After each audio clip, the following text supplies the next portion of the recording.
Sister Margaret had been shopping at the downtown Portland Farmers Market every Saturday morning for the past 15 years. The routine was sacred to her. Wake at dawn, attend morning prayer at St. Mary's Cathedral, then walk the 6 blocks to the bustling market that sprawled across the park blocks between Morrison and Yam Hill. Today felt different, though, heavier somehow, as if the October mist that clung to the Willamette River had settled into her bones. She moved through the familiar stalls, her worn canvas tote bag filling with organic apples from Hood River, fresh, salmon from the Columbia, and the sourdough bread that Mrs. Chen had been baking for the community for over 2 decades.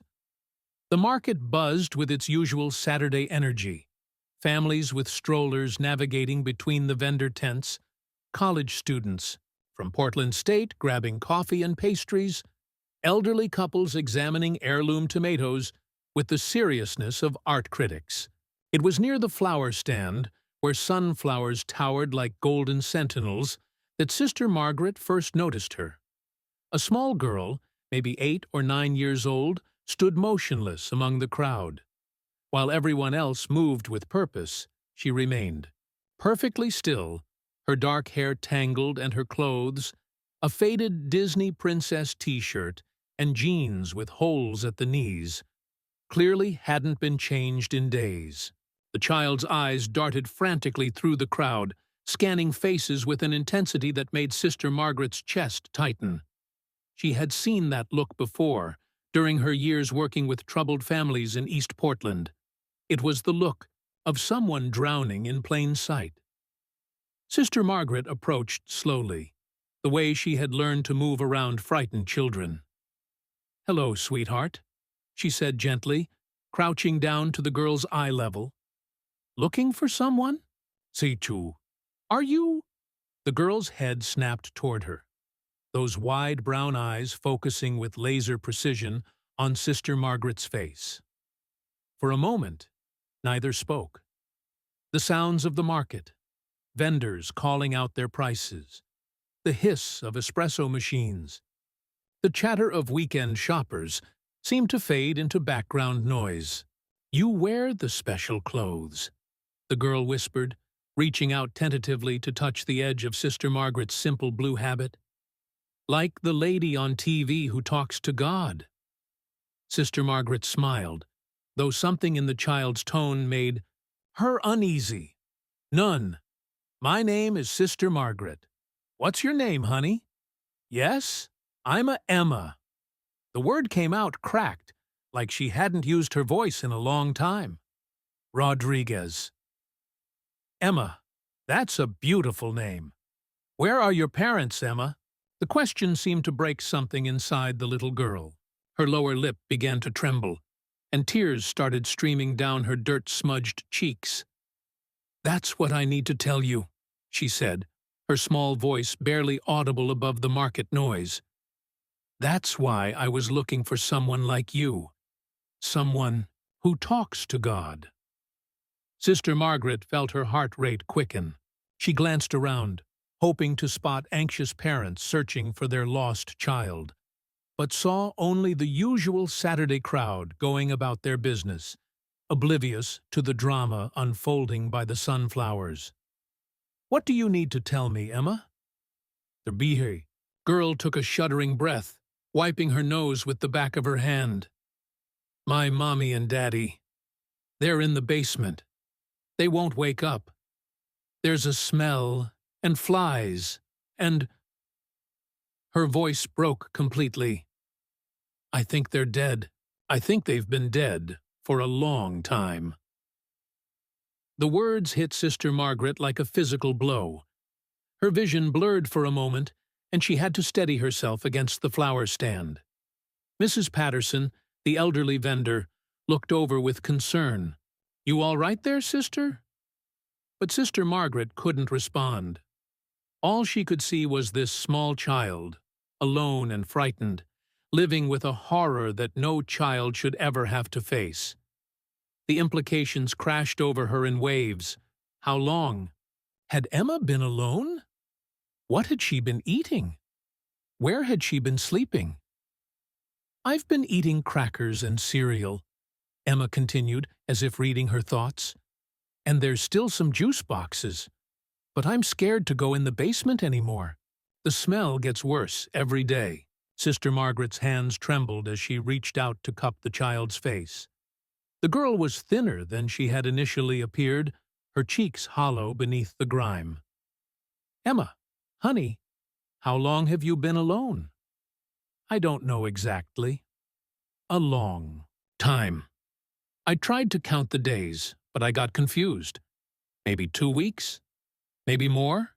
Emma's voice was eerily calm now, as if she had retreated somewhere safe inside herself. "I kept thinking they would wake up. I kept talking to them through the basement door, but they never answered." The market spun around Sister Margaret. The bright colors of the produce, stands blurred together. The cheerful chatter of shoppers became a meaningless roar. She felt herself swaying, her knees buckling as the full weight of what this child had endured crashed down on her. "Sister Margaret." Emma's small voice seemed to come from very far away. "Margaret, are you okay?" Sister Margaret was already falling, the world tilting sideways as consciousness slipped away from her. The last thing she saw before everything went black was Emma's frightened face, and the last thing she heard was the little girl's voice, high and panicked, calling out, "Help! Someone help the God Lady!" When Sister Margaret came to, she was lying on a bench near the market's information booth. A small crowd had gathered, including 2 police officers who had been doing their regular foot patrol through the downtown area. Officer Davis, a young woman with kind eyes, was kneeling beside the bench, while her partner, Officer Mills, was talking quietly into his radio. "There she is," said Mrs. Patterson, who was fanning Sister Margaret with a farmer's market brochure. "You gave us quite a scare, sister." Sister Margaret struggled to sit up, her head still spinning, looking around. "Where's Emma?" "Emma!" she said urgently. "The little girl?" Officer Davis asked. "She's right here. She wouldn't leave your side." Sister Margaret turned to see Emma sitting on the ground beside the bench, her small hand clutching the hem of Sister Margaret's habit. The child's eyes were wide with worry, and she looked even smaller and more fragile in the growing crowd of concerned adults. "I'm okay, sweetheart," Sister Margaret said, reaching down to stroke Emma's tangled hair. "I'm okay." But even as she said the words, Sister Margaret knew that nothing would ever be okay again. Not for Emma, not for the investigation that would follow, not for the community that would soon learn about the tragedy that had been hidden in plain sight. As she looked into Emma's trusting eyes, she realized that this moment, this terrible, heartbreaking moment, was just the beginning. Officer Davis was already asking Emma gentle questions, her voice soft and professional.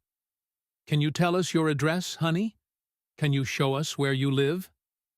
Emma nodded solemnly, still holding tight to Sister Margaret's habit. "It's the White House, with the broken fence on Southeast Division, number 1247. Next to the house, with all the cats." Sister Margaret closed her eyes and said a silent prayer, not just for Emma, but for the strength to help this child through whatever came next. Because as she was quickly learning, sometimes the most profound acts of faith happened not in quiet chapels, but in the chaotic, heartbreaking moments when ordinary people were called to do extraordinary things. The investigation that followed would reveal the full scope of Emma's ordeal. Her parents, Maria and Carlos Rodriguez, had died from a carbon monoxide leak in their basement apartment nearly 3 weeks earlier. Emma had been surviving on whatever non-perishable food she could find in the kitchen, too frightened and confused to leave the house, too young to understand what had happened.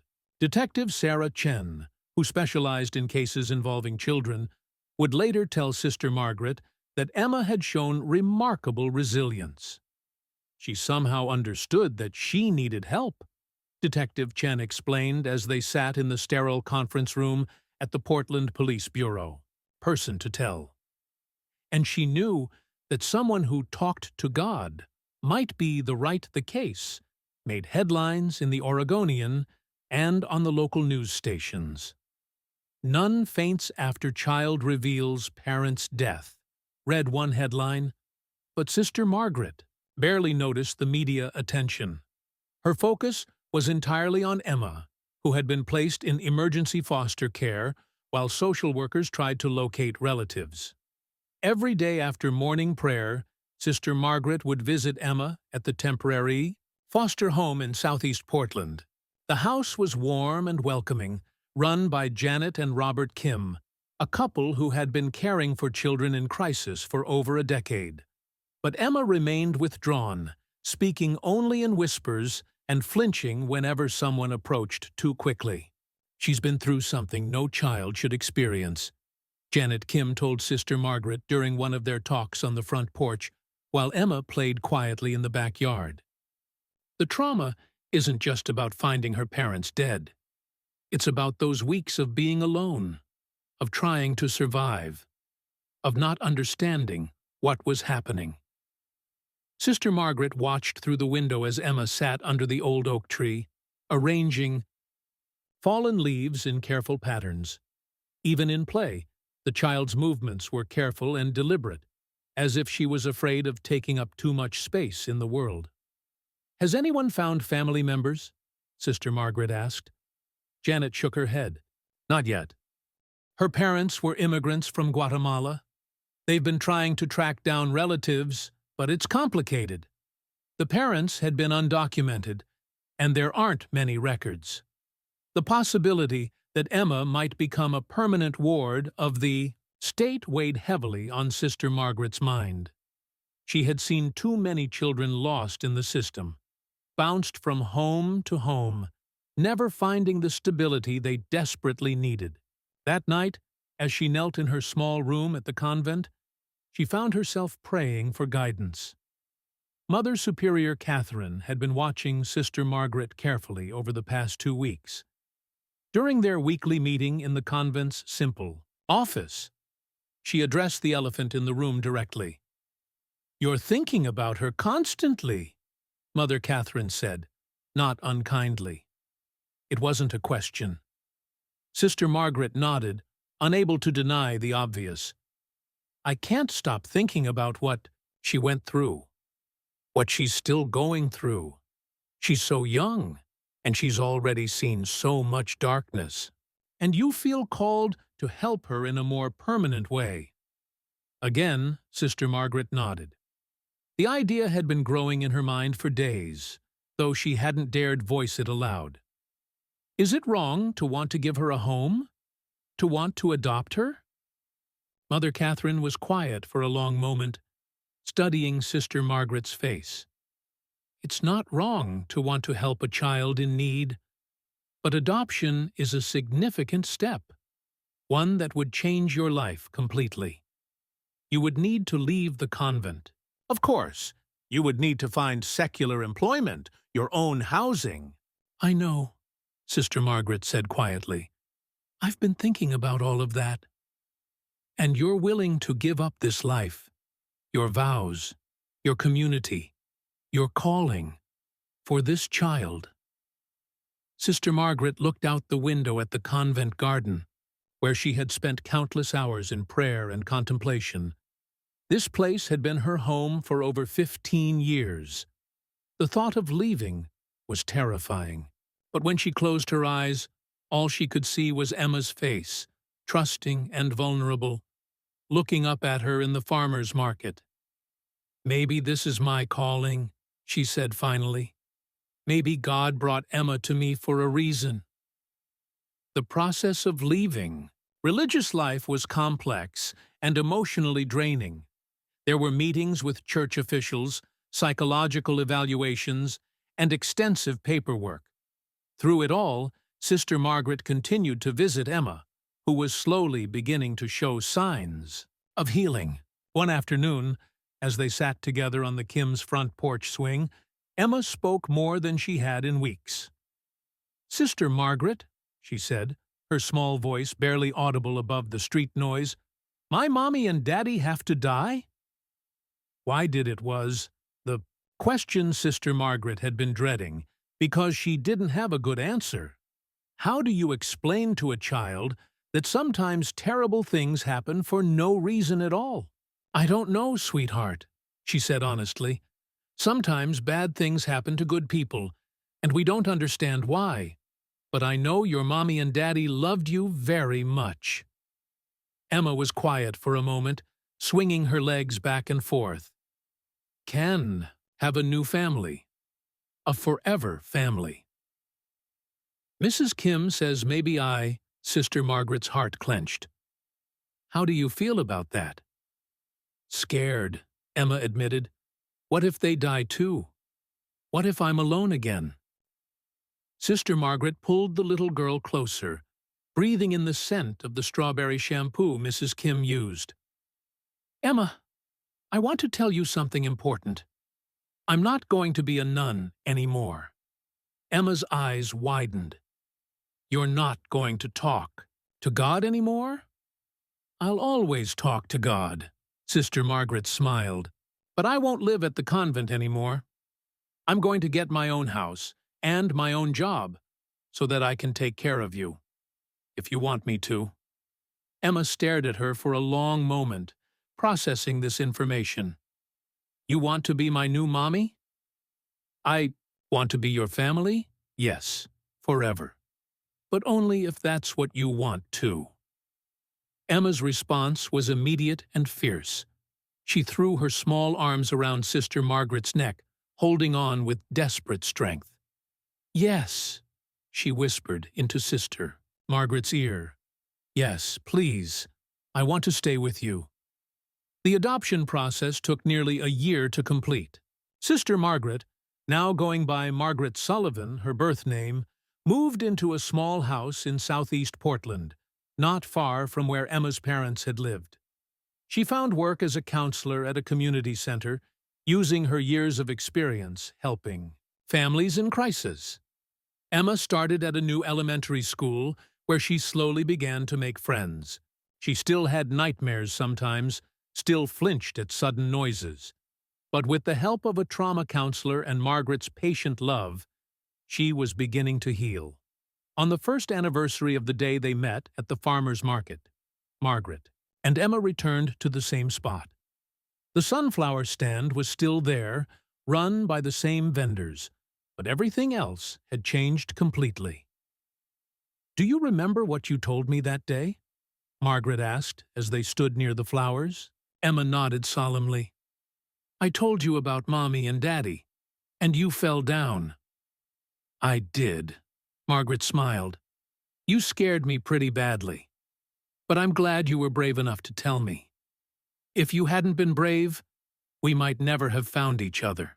Emma looked up at her adoptive mother, no longer in the blue habit of a nun, but wearing jeans and a Portland Timbers t-shirt like any other soccer mom. "Do you miss being a sister?" Margaret considered the question carefully. "Sometimes I miss the quiet of the convent, and I miss some of my friends there. But I don't miss my old life, because my new life has you in it." Emma reached up and took Margaret's hand, her small fingers intertwining with her mother's. "I'm glad the God Lady found me," she said simply. As they walked home through the busy streets of Portland, past the food trucks and coffee shops and street musicians, Margaret reflected on how completely their lives had changed. A year ago, she had been Sister Margaret, devoted to a life of prayer and service within the walls of the convent. Now she was simply Margaret, a working single mother trying to help a traumatized child heal. But as she felt Emma's hand in hers, secure and trusting, she knew she had made the right choice. Sometimes the most profound acts of faith required, leaving behind everything familiar and stepping into the unknown. Sometimes serving God meant leaving the church, and sometimes the most desperate prayers are answered not with miracles, but with the simple, radical act of one person choosing to love another.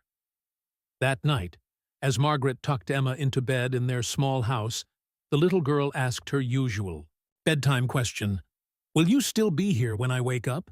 "I'll be here," Margaret promised, just as she had every night for the past year. "Here. I'll always be."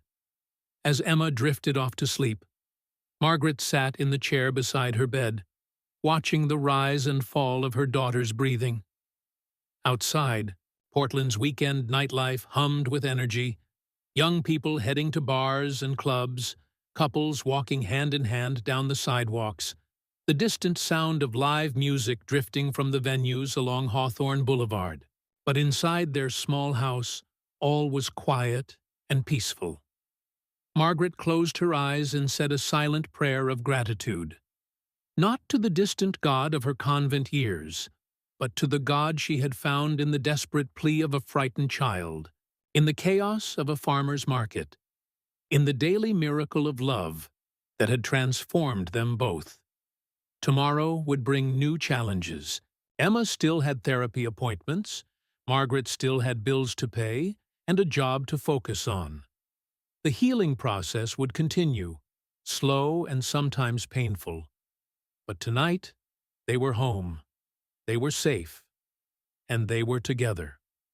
And in the end, Margaret realized, that was miracle enough.